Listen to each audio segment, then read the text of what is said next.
Money Ape walked out of the casino with empty pockets. Again. He stood in the parking lot, stared at his car, and said out loud, "I'm never doing that again." And he meant it. He genuinely, deeply, completely meant it. That was March.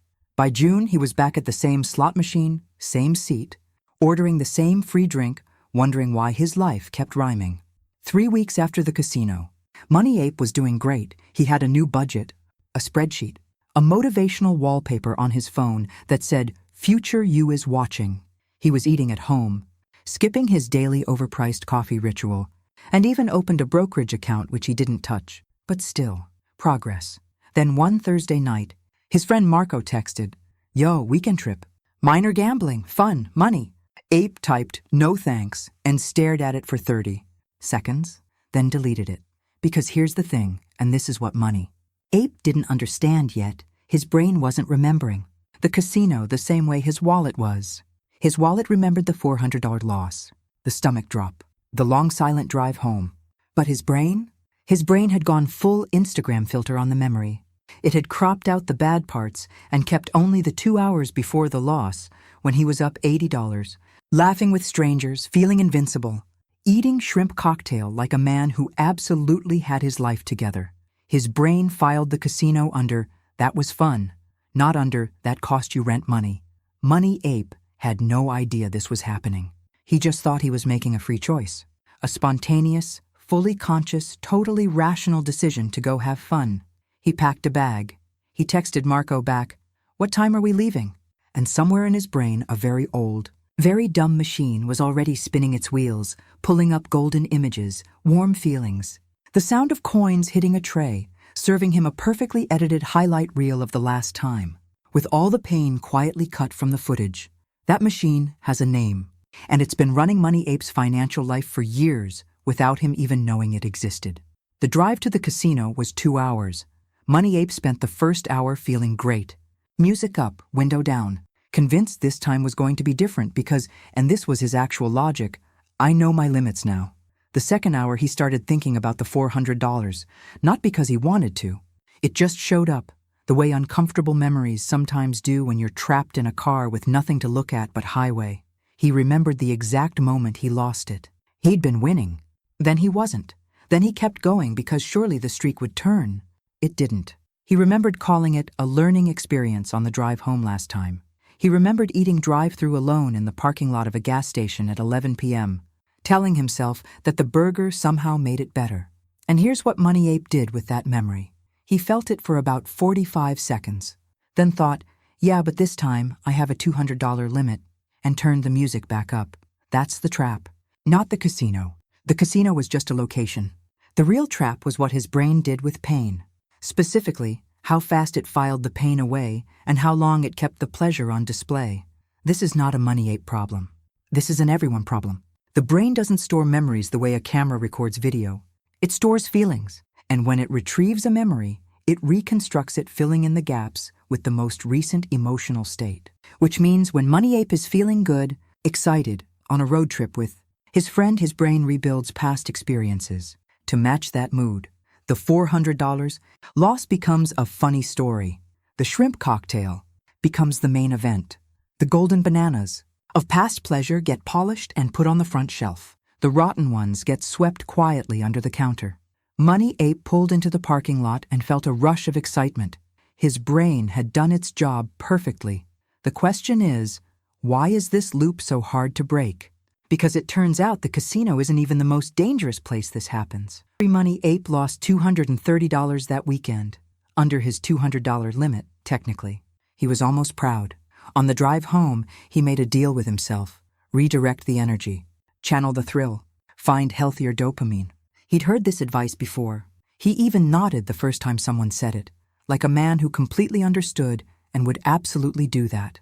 2 weeks later, he was in a store buying a jacket he didn't need, not because he wanted a jacket, because the jacket was $180 and marked down from $340, which meant by Money Ape's math that he was saving $160 by buying it. He wore the jacket twice. Then it lived on the chair. You know the chair. Every home has one.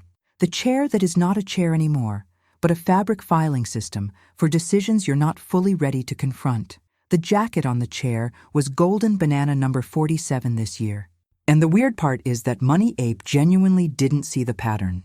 Not because he was dumb, because each individual purchase felt totally different. The casino was fun. The jacket was a deal. Next month's impulse buy would have its own perfectly reasonable explanation. But step back, and the pattern is obvious. The thrill of the purchase fades in days. The regret lingers. The bank account shrinks. And somehow the next time an opportunity appears, his brain presents the thrill part clearly and the regret part in blurry font at the bottom. This is the memory dopamine loop, doing exactly what it was built to do. And it wasn't built to make Money Ape rich. It was built to make him feel safe and rewarded in the short term. The loop is ancient. It predates money. It predates casinos and sale signs and credit cards. But here's the part that made everything click for Money Ape. The loop isn't just about pleasure. There's a second engine running underneath it. And that second engine is what makes the pattern almost impossible to see from the inside. Money Ape's cousin Dee was visiting. Dee is the type of person who always seems to have it together. Not in an annoying way. In a genuinely curious way. Like she'd figured out a cheat code nobody told her about. They were talking about money which Money Ape usually avoided.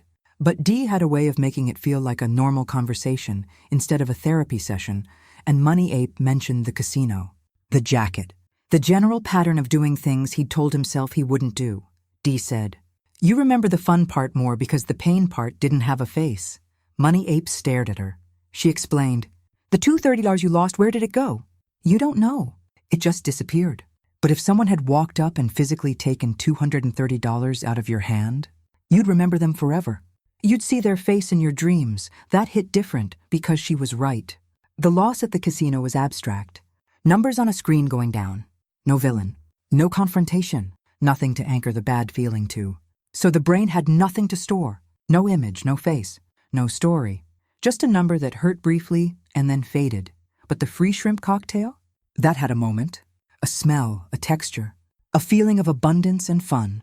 The brain keeps what it can picture, and Money Ape couldn't picture loss. He could only picture pleasure. This is what makes the loop invisible from the inside. The golden bananas of past pleasure are vivid, detailed, almost cinematic in his memory. The cost of those bananas is a blurry receipt he can't quite read. And now here's the terrifying version of this. Every financial mistake Money Ape had ever made worked exactly the same way. The credit card felt like freedom when he swiped it. The minimum payment felt like a paper cut when he paid it. The debt itself was just a number. Abstract, faceless. Meanwhile, somewhere a banana tree he never planted was just getting further away.